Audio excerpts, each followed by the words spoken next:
You know how it is, right? Yeah. You step into a taxi, maybe a rideshare, late at night, you're exhausted. You kind of just switch off. You figure it's simple, pay the fare, get where you need to go. A safe metal box. But what happens when that feeling of safety just evaporates? When that car becomes this confined space where things get really dark, where the biggest threat might be the person driving, or maybe even the person sitting next to you.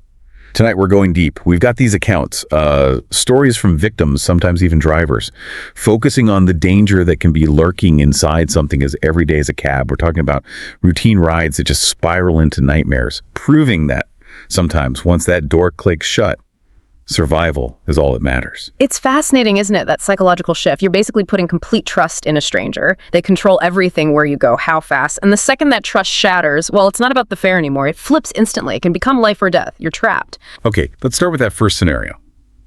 When the driver is the predator, the cab itself is the trap. We've got this account from a TA, a teaching assistant, working late at the university past midnight, needed a cab, badly. He spots one, kind of sitting off by itself. First thing that felt wrong, the color, this weird, deep purple. And he remembered reading somewhere that this specific company, well, they'd gone bust, like dissolved the year before. He even asked the driver about it, but the guy just brushed it off, said the student must be confused or something. And that's a huge red flag right there. Yeah. Early on, it tells you this isn't, legit. If you think about the bigger picture with vehicle crime, it kind of highlights how easy it might be for someone to get a hold of these old, defunct professional cars. People recognize the look, the livery. It gives this false sense of security. Exactly. And the warning signs just kept coming. The meter, off. Driver says, oh, we use an app now. Flashes this phone screen real quick. But the student said it looks suspiciously like, just the basic timer function on a phone. Nothing official. But here's where it really clicked, where the motive became clear. The student pulls out his phone just to check the time, and the light catches his watch, an inherited gold Rolex. Date. And the driver noticed. That watch, worth what, over $15,000? Suddenly, it's not about a dodgy fare anymore. That turned a small scam into potentially a high-stakes robbery. The driver found his target. Something worth making a move for. Precisely.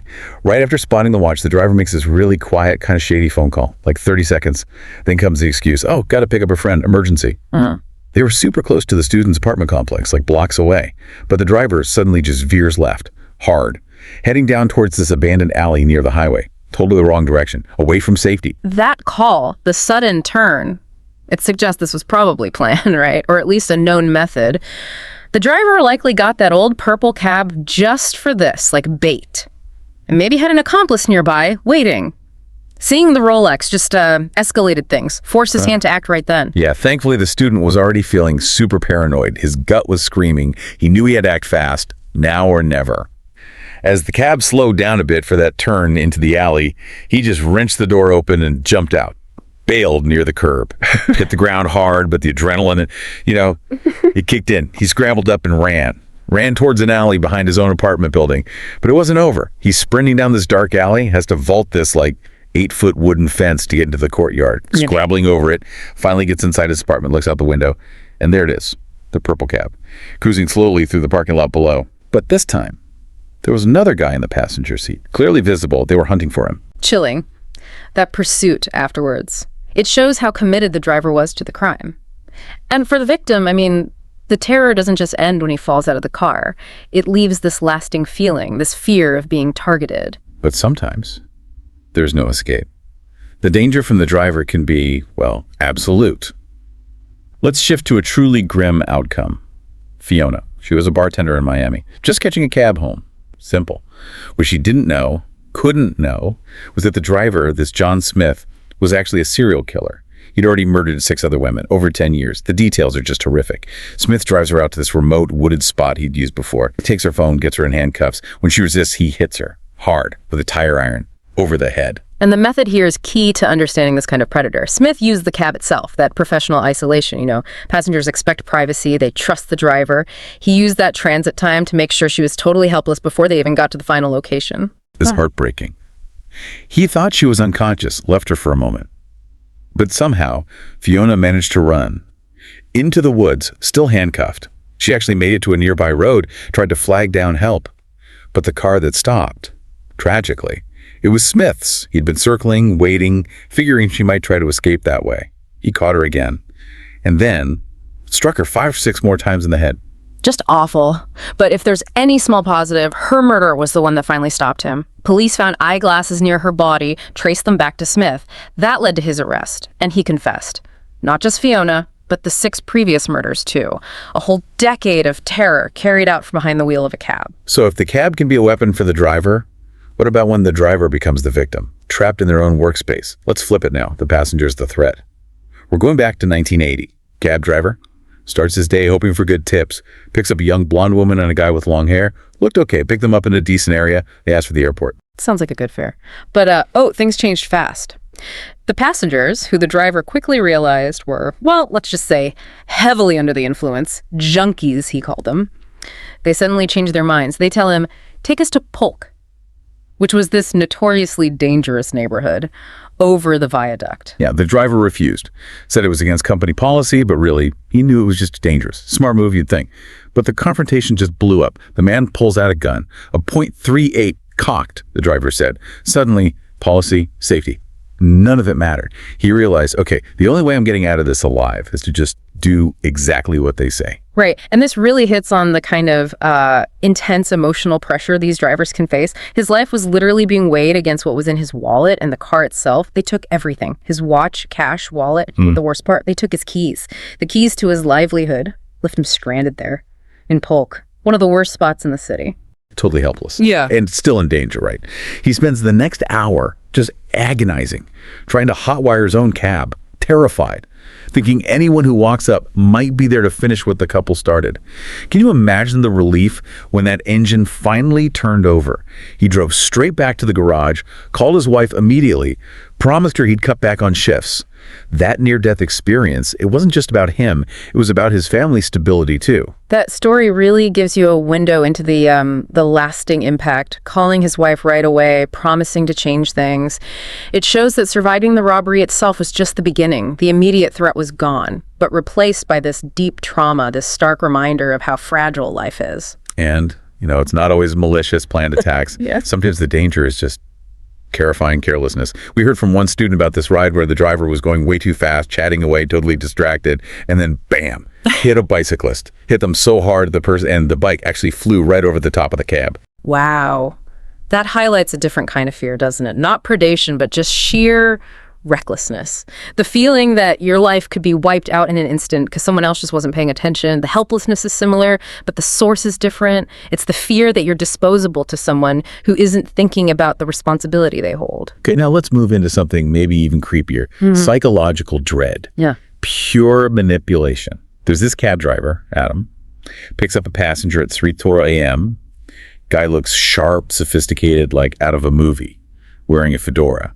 And this passenger claims he's a contract killer. Okay, so Adam, the driver, he probably thinks, right, this guy's rich, maybe had a few drinks, just playing some dark fantasy game, and he goes along with it, spends hours driving this guy around while the passenger describes like the mechanics of being a hitman, how he gets paid, why women are often the clients, how he uses the 24-hour news to, confirm the job's done. Adam's just listening, maybe a bit entertained, thinking it's all just a weird, dark joke. Right, but then the ride ends. The passenger pays the fare and hands Adam a tip, a huge tip, $1,000 cash. And as he's getting out, he looks Adam right in the eye and says, take care of Linda and stay out of trouble. Whoa, Linda. Exactly. Linda was Adam's wife's name. And Adam just freezes. He realizes this guy, this total stranger he just met, somehow knows his name and his wife's name, which was extra weird because Adam hadn't worn a wedding ring for years. He and Linda had only just gotten back together after being separated for 2 years. Nobody really knew they were back together yet. So the implication is terrifying. Instantly. Adam remembers the passenger mentioning he was in town for a hit, but it got canceled last minute. And the horrifying thought hits him. Could Linda, could his wife have been the client? Did she order a hit on him that just got called off? Adam's own words were, the memory of the incident will no doubt stay with me for quite some time. That $1,000 wasn't a tip, it felt like a warning or a payoff, leaving this awful, chilling uncertainty. And that is just deeply disturbing, the psychological weight of that possibility. Speaking of debts being paid, let's finish with a story about retribution and trauma buried for decades. This comes from 1951. It's from the deathbed confession of a man named Donald McIntyre Campbell. Okay, what did he confess? His wife, Dorothy, had been assaulted years earlier by a cab driver named Bobby Dunlap. Dorothy was too ashamed, too traumatized maybe to go to the police, but Donald saw what it did to her, how it devastated her, and he decided Dunlap had to pay. Not through the courts, his way. So this wasn't heat of the moment, this was planned. Oh yeah, long-term, Yeah. calculated. Donald spent weeks figuring out Dunlap's routine, confirming his name, used casual chats, anonymous calls, real methodical.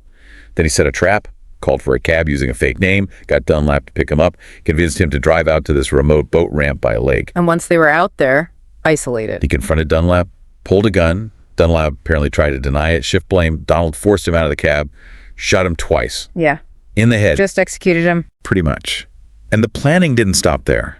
Donald had worn coveralls under his coat and pants. He took off the outer layers. Smart. Forensics. And then the cab itself became the coffin. He put Dunlap's body inside, put his own coat and pants in there too, along with the gun, wedged a stone against the gas pedal, put the car on drive, and just watched it shoot off the ramp and sink into the lake. Gone. Wow. And the aftermath? Donald wrote in his confession that he walked 7 miles home in the cold that night and felt nothing but accomplishment. And here's the really profound part. For the next 48 years of their marriage, he and Dorothy never spoke about it. Not once. The secret was just there, between them. The score settled. The silence held until Donald finally confessed it all right before he died. The burden lifted only at the very end. 48 years of silence on something like that. Incredible. So these stories, they really show, don't they? The cab isn't just a car. It's this weird, compressed space. Anonymity disappears fast. Violence can happen so efficiently. Secrets, trauma, it all gets forced out into the open or exploited. Yeah, the key takeaway for me is how easily something totally routine, like a car, a sign, a quick chat, can become a tool for violence. Really focused, intentional violence. Whether it's a predator like Smith using the job itself or someone like Campbell using it for long-planned revenge. It really does leave you thinking, especially about that contract killer story. How far would you actually dig if you suspected something truly awful about someone close to you? Especially if finding the answer could wreck the peace you've maybe just found. What kinds of hidden deals, hidden secrets are playing out just out of sight? Well, if these chilling stories kept you listening, we really hope you'll join us for our next deep dive into crime and horror. Please show your support. Hit that like button, share this with anyone you know who loves a good scare, and definitely subscribe to our channel, Docx, so you don't miss out on more accounts like these. We'll see you next time.